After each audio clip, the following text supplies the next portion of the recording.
অনুষ্ঠিত হল সমুৎকৰ্ষ মহাশিবিৰ বিদ্যাভাৰতী পূৰ্বোত্তৰ ক্ষেত্ৰ সমুৎকৰ্ষ মহাশিবিৰ অনুষ্ঠান সম্পন্ন হল সৰুসজাই ষ্টেডিয়ামত 29, 30, 31 জানুৱাৰী 2025 তাৰিখে সমুৎকৰ্ষ মহাশিবিৰৰ আয়োজন কৰা হৈছিল। বিশাল অনুষ্ঠানত উত্তৰ পূব ভাৰতৰ 5000ৰো অধিক ছাত্ৰ-ছাত্ৰীয়ে প্ৰতিভা প্ৰদৰ্শন কৰি ভূয়সী প্ৰশংসিত হয় সন্মানীয় মুখ্যমন্ত্ৰী ডাঙৰীয়াৰ পৰা। মই আন্তৰিক অভিনন্দন জনাইছোঁ। এই মহাশিবিৰৰ জৰিয়তে ছাত্ৰ-ছাত্ৰীসকলক এক উমৈহতীয়া মঞ্চ প্ৰদানেৰে তেওঁলোকৰ অন্তৰ্নিহিত প্ৰতিভাসমূহ প্ৰদৰ্শন কৰাৰ লগতে অন্বেষণ, শিক্ষণ আৰু বিকাশৰ বাবে প্ৰদান কৰা এই প্ৰশংসনীয় সুযোগৰ বাবে মই বিদ্যাভাৰতীৰ কৰ্মকৰ্তাসকলৰ শলাগ লৈছোঁ।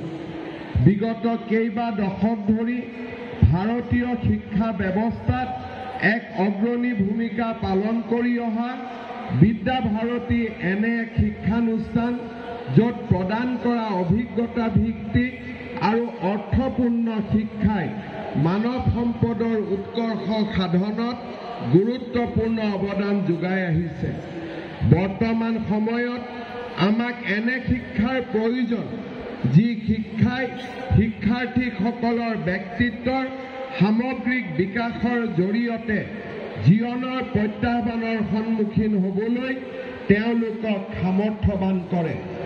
আমাৰ প্ৰয়োজন এনে শিক্ষাৰ যি শিক্ষাই শিক্ষাৰ্থীসকলক স্বাভিমানী আৰু স্বাৱলম্বী কৰি এক মহান ভাৰতীয় হিচাপে গঢ়ি তুলিব পাৰে।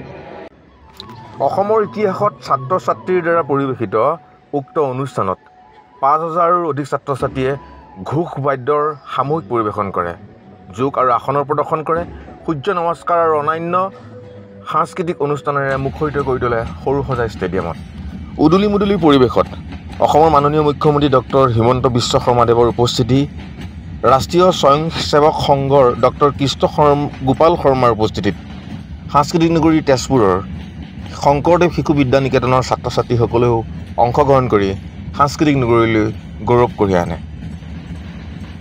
সমাপন কাৰ্যসূচীত তেওঁলোকে ঘোষ বাদ্যৰ সামূহিক পৰিৱেশন, যোগ আৰু আসনৰ প্ৰদৰ্শন, সূৰ্য নমস্কাৰ আৰু অন্যান্য সাংস্কৃতিক অনুষ্ঠানৰ লগতে অসমৰ জাতীয় উৎসৱ বিহুৰ সুন্দৰ প্ৰদৰ্শনত অভিভূত হৈ পৰে।